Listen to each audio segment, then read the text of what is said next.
히브리서는 핍박과 고난에 힘겨워하는 교회와 성도들을 위한 위로의 편지입니다. 이전에도 말씀드렸듯이 히브리서에서 성도들을 위로하는 방식은 우리가 흔히 생각하는 그 힘든 부분에 대한 이해와 공감, 그리고 격려, 그런 정도의 막연한 위로가 아닙니다.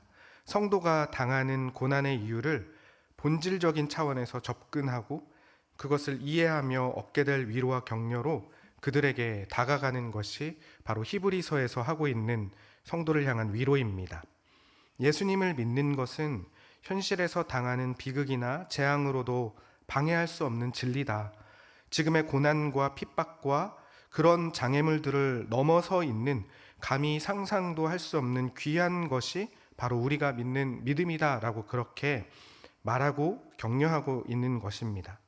오늘 함께 읽은 이 본문의 이전 본문에서 저자는 하나님의 자녀인 우리보다 먼저 죽음의 고난을 받으신 예수님이 승리하셨다라고 말씀하시면서 이야기를 풀어가고 있습니다.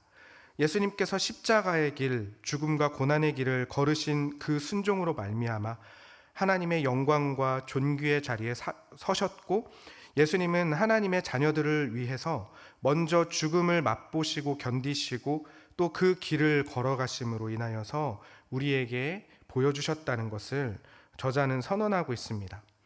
살아가면서 겪을 수 있는 가장 큰 고난이나 두려움이라고 생각하는 죽음까지도 하나님의 자녀인 우리를 무너뜨릴 수 없음을, 그리고 하나님께서는 우리를 하나님의 자녀로 합당한 수준까지 이끌어 가실 작정이심을 예수님을 통해 우리에게 먼저 보여주셨다고 말씀하고 있고, 그 고난을 통해 우리를 하나님의 자녀로 자라나게 할 계획이심을 너희가 제대로 알아야 한다라고 그렇게 저자는 이야기하고 있습니다. 그런데 우리가 이 세상을 살아가면서 우리도 동일하게 느끼는 것처럼 안타깝게도 세상에서 살아가고 있는 연약한 우리의 현실은 여전히 고난과 고통, 그리고 죽음은 말할 것도 없이 가장 두려운 대상이고, 그것은 우리를 위협하고 두려워 떨게 합니다.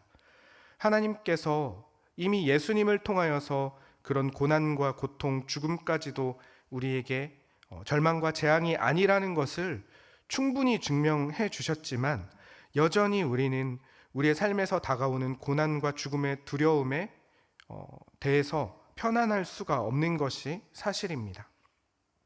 자신이 주인이 되어서 살아가는 세상의 사람들에게는 고난과 죽음은 삶의 모든 영역을 뿌리째 뽑아버릴 수도 있는, 어쩌면 가장 두렵고 피하고 싶은 일일 수도 있겠지만, 신자에게 고난과 죽음은 그렇게 두려워할 대상, 재앙처럼 여길 그런 존재가 아니라고 히브리서 저자는 그 당시에 고난과 핍박을 당하고 있는 초대교회 성도들에게, 그리고 지금 동일한 이 말씀을 나누고 있는 우리에게까지 강조하고 있는 것입니다. 우리가 기억해야 할 중요한 사실은 하나님께서 우리를 하나님의 높은 기대와 목적으로 부르셨고 지금도 부르시고 있다는 것입니다. 히브리서 2장 5절에서 7절을 보면 하나님이 우리를 어떤 기대로 창조하셨는지 우리가 분명히 알 수 있습니다. 5절에서 7절입니다. 하나님이 우리가 말하는 바 장차 올 세상을 천사들에게 복종하게 하심이 아니니라. 그러나 누구인가가 어디에서 증언하여 이르되 사람이 무엇이기에 주께서 그를 생각하시며 인자가 무엇이기에 주께서 그를 돌보시나이까. 그를 잠시 동안 천사보다 못하게 하시며 영광과 존귀로 관을 씌우시며. 하나님은 우리를 하나님의 자녀로, 그리고 하나님의 상속자로 부르셨습니다. 여기서 말씀하고 계신 것처럼 천사를 하나님의 후계자로, 후사로 세울 것이 아니라 우리를 하나님의 다스림에 동참하게 하실 계획이셨고, 처음부터 창조할 때부터 우리를 그렇게 창조하셨다는 것입니다. 그러기에 하나님은 우리를 그 놀라운 직분에 합당한 실력과 품격을 갖춘 자로 세우시기를 원하십니다. 그렇게 하나님께서는 작정을 하셨고 이루어 가실 것입니다. 우리는 이런 하나님의 높으신 뜻을 제대로 몰랐습니다. 그저 세상이 살아가는 방식대로 편하게 살아가기를 원했고, 나의 이익과 관련 없는 것이라면 웬만하면 관여하지 않고 피해가는 것이 편하다고 생각했습니다. 하지만 하나님은 너희는 내 자녀, 내 상속자다. 너희는 여기까지 와야 하고 여기까지 자라나야 한다라고 그렇게 말씀을 하십니다. 천사와 같은 위치, 천사처럼 그런 능력 있는 위치까지 와야 한다고 말하는 것이 아니라 예수님께서 십자가를 지고 죽으심으로 하나님의 영광과 존귀를 나타내신 자리까지 나아가야 한다고 말씀하고 있는 것입니다. 성경은 하나님이 우리를 하나님의 상속자로 부르셨음을, 그리고 하나님의 목적을 이루기까지 고난은 필수적인 과정이라고 계속해서 설명하고 있습니다. 우리가 말씀을 통해서 계속 자주 나누었던 말씀처럼 하나님은 우리가 한 일들, 내가 이룬 업적들, 간절함, 나의 어떤 간절함들, 때로는 도덕적인 우수함 같은 것들로 우리에게 세상이 좋다고 말하는 것들을 거저 주신다고 그렇게 말씀하지 않으십니다. 오히려 하나님의 말씀은 하나님이 우리를 부르신 목적을 바로 알고 제대로 살아가는 그 길에 고난이 필수다라고 그렇게 계속해서 말씀을 하고 계십니다. 그를 통해서 성경은 하나님이 어떤 분이신지 가르쳐 주고 있는 것입니다. 우리가 말씀을 통해서 하나님이 어떤 분이신지 제대로 보게 되고 제대로 이해하고 알게 되면 자연스럽게 내가 어떤 존재인지 정확하게 바라볼 수 있게 되고 알게 됩니다. 하나님을 바로 알고 내가 어떤 자인지를 알게 되면 그때서야 고난의 문제가 제대로 보이게 되고 우리 삶에서 필연적으로 다가오는 고난을 어떻게 이해하고 생각해야 될지 알게 되는 것입니다. 전에 하나님을 제대로 알지 못하고 내가 어떤 존재인지 알지 못할 때에는 단지 고난은 피하면 좋은 것들, 있어서는 안 될 것들로 생각을 할 수 있겠지만 하나님이 어떤 분이신지 내가 어떤 존재인지를 정확히 알게 되면 그때서야 고난이 하나님께서 이 고난을 통해 무엇을 원하시는지를 우리가 이해하고 생각하게 된다는 것입니다. 세상은 자기의 실력을 자랑과 명예로 여깁니다. 하지만 그들이 자랑하는 그들의 명예는 진정한 승리가 없습니다. 왜냐하면 그것들은 결국 사라져 버릴 것들이기 때문입니다. 하지만 이 땅을 믿음으로 살아가는 신자는 사라지지 않는 승리를 쫓아 사는 사람들입니다. 그래서 우리가 추구하는 궁극적인 단계는 영생이라고 말할 수 있는 것입니다. 많은 사람들이 영생이라는 단어 뜻을 그냥 단어 그대로 영원히 산다, 생명이 영원히 지속된다 라고 그렇게 이해를 합니다. 물론 신자들의 그 마지막, 신자들의 그 결국은 생명이 영원히 지속되는 것이 맞습니다. 하지만 영생에 더 합당한 의미는 생명이 영원히 지속된다는 그런 개념보다 그 가치가 영원하다라는 개념이 더 어울린다고 보는 것이 좋을 것 같습니다. 왜냐하면 하나님의 자녀라는 우리의 가치가 영원히 변하지 않고 계속될 것임을 하나님께서 예수님을 우리에게 주심으로 보증을 하셨고 지금도 우리에게 그 가치를 이루어갈 것을 요구를 하고 계시기 때문입니다. 그러기에 우리는 머물러 있는 자가 되어서는 안 됩니다. 세상이 말하는 것처럼 더 편한 것에 안주하는 자들이 되어서는 안 됩니다. 더 쉬운 길로, 더 편한 길로, 더 넓은 길로 세상 사람들이 맞다고 말하고 많이들 향하는 그 길이 아니라 지금 우리에게 허락하신 그 우리의 삶 가운데에서 겪는 모든 상황과 정황들, 고난이어도 하나님과 동행함에 자라나는 길, 하나님께서 우리에게 영광과 명예를 걸고 이끌어 가실 그 길에서 하나님을 고백하며 살아가기를 하나님께서 원하시고 요구하신다는 것입니다. 이것을 본문에서는 명확하게 밝히고 있습니다. 우리 11절에서 13절 말씀을 함께 읽어보도록 하겠습니다. 거룩하게 하시는 이와 거룩하게 함을 입은 자들이 다 한 근원에서 난 자라. 그러므로 형제라 부르시기를 부끄러워하지 아니하고 이르시되 내가 주의 이름을 내 형제들에게 선포하고 내가 주를 교회 중에서 찬송하리라 하셨으며 또 다시 내가 그를 의지하라 하시고 또 다시 볼지어다 나와 및 하나님께서 내게 주신 자녀라 하셨으니. 거룩하게 하시는 이 예수님, 거룩하게 하시는 예수님을 의미하고요. 거룩하게 함을 입은 자, 우리겠죠. 거룩하게 하시는 이이신 예수님과 거룩하게 함을 입은 자 우리는 다 한 근원이신 하나님으로부터 난 자들입니다. 그렇게 우리를 하나님의 자녀로 살아갈 수준까지 거룩하게 빚어갈 생각이십니다. 그렇게 우리를 하나님의 다스리심에 초대하셔서 동역자의 자리에 앉게 하실 것이 바로 하나님의 뜻이라는 것입니다.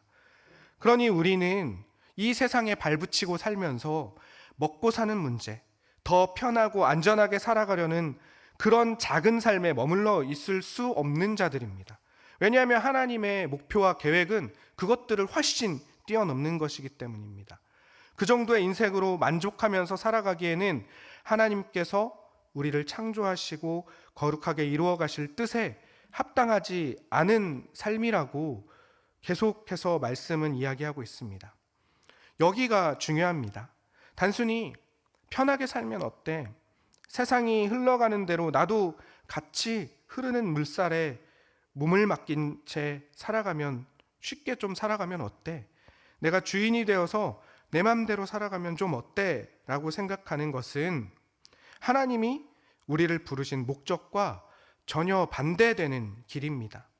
하나님은 우리를 그저 우리가 더 많이 소유하는 자, 배부른 삶으로 만족하면서 이 세상에서 그렇게 살아가는 존재로 만들지 않으셨는데, 우리가 그 뜻을 거스르고 세상의 뜻에 머무르며 살아가려고 하는 것은 우리를 창조하신 목적에 어긋나게 살아가고 있다는 것입니다.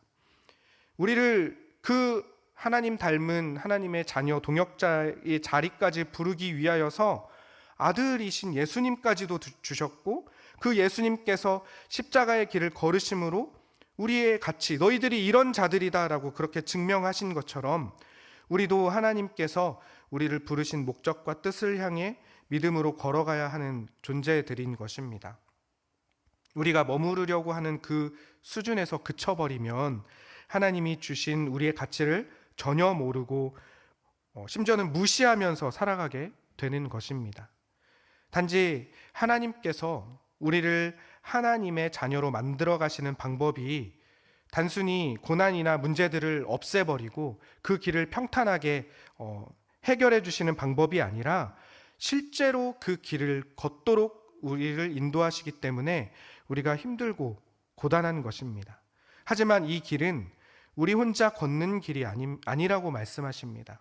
어떤 상황과 어떤 순간에서도 하나님께서는 우리와 함께 그 길에 서서 격려하시고 동행하신다는 것입니다.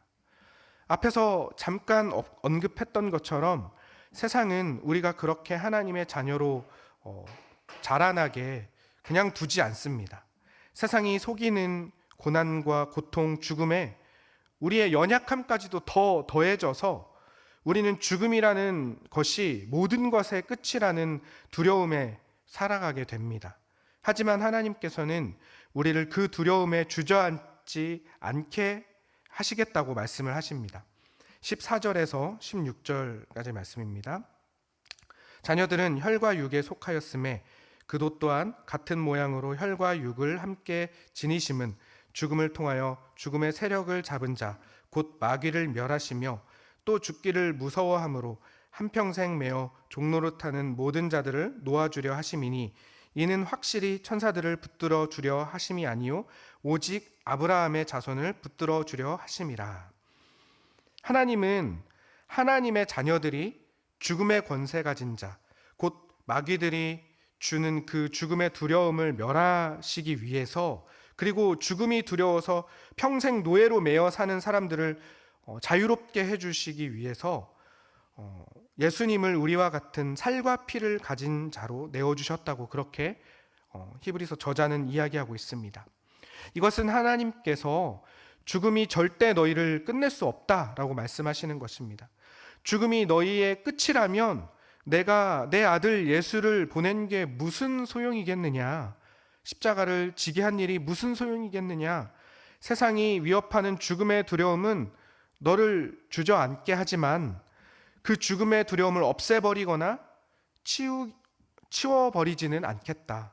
대신에 그 죽음과 고난을 통해서 너를 나의 자녀로 자라나는 길로 가게 하겠다라고 하나님께서 말씀하시는 것입니다. 천사를 붙들어 주기 위함이 아니라 아브라함의 자손을 붙드시겠다는 하나님의 선언이십니다. 아브라함이 믿음이 좋고 신앙이 훌륭해서 하나님께서 아브라함을 붙드시겠다고 말씀하시는 것이 아닙니다. 아브라함이 그런 조건들을 다 갖춘 온전한 자여서 하나님의 자녀로 붙잡아 이끄신다는 뜻이 아니라는 것은 우리 여러분들도 잘 아실 것입니다.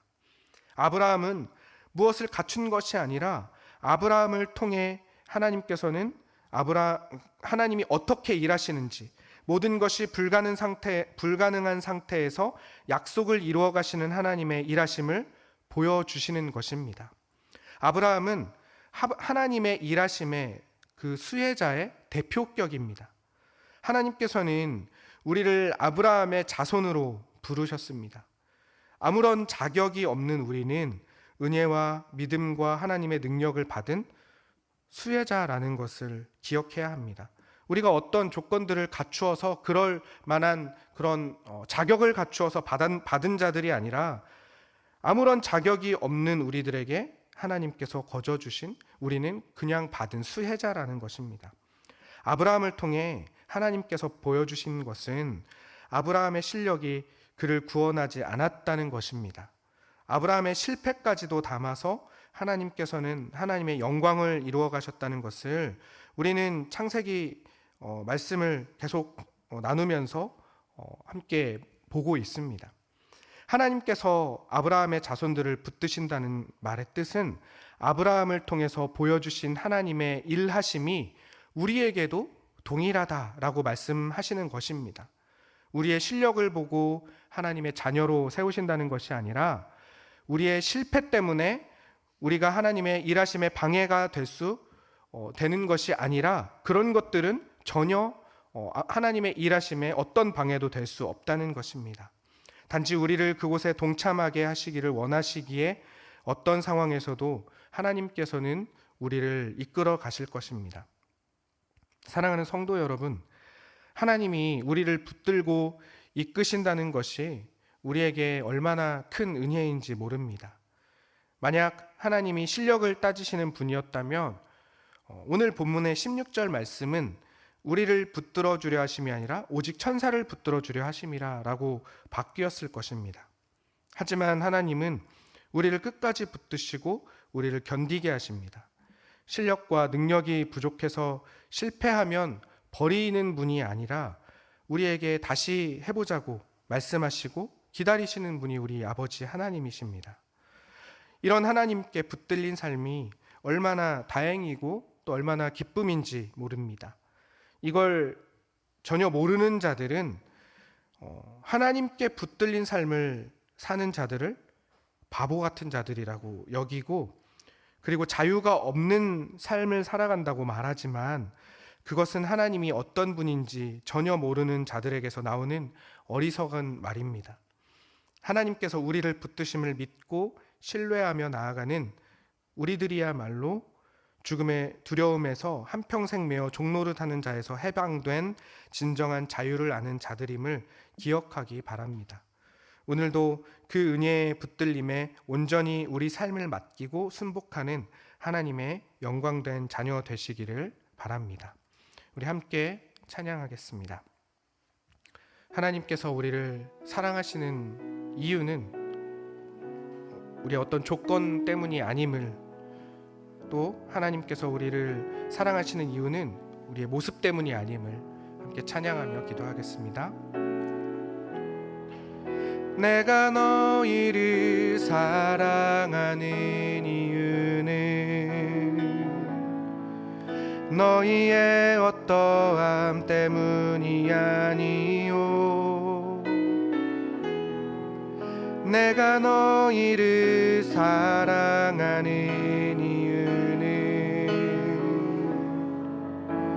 나로 인함이라. 내가 너희를 사랑하는 이유는 내가 너희를 사랑하는 이유 너희의 어떠함 때문이 아니요 너희의 어떠함 때문이 아니요 내가 너희를 사랑하는 이유는 나로 인함이라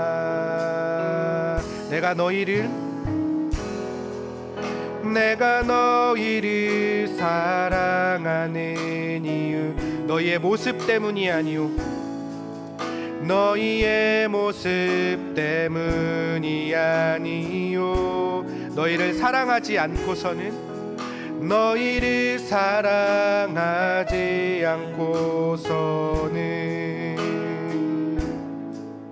견디지 못함이라 내가 너희를 사랑하는 이유는 내가 너희를 사랑하는 이유는 너희의 모습 때문이 아니요 너희를 사랑하지 않고서는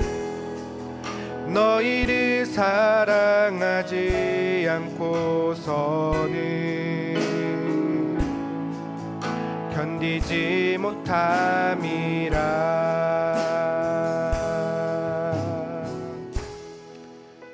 하나님 아버지 우리를 붙드시고 사랑하시는 것은 우리의 어떠함 때문이 아니라 우리의 어떤 갖춰진 조건 때문이 아니라 하나님이 우리를 사랑하지 않고서는 견디지 못하심을 우리에게 날마다 말씀하고 계시다는 것 그것이 우리 삶에서 우리가 이해하지 못하는 많은 고난들로 다가온다는 것 그리고 그 고난에서도 하나님을 믿는 믿음으로 살아간다는 것으로 드러남을 날마다 고백하기 원합니다.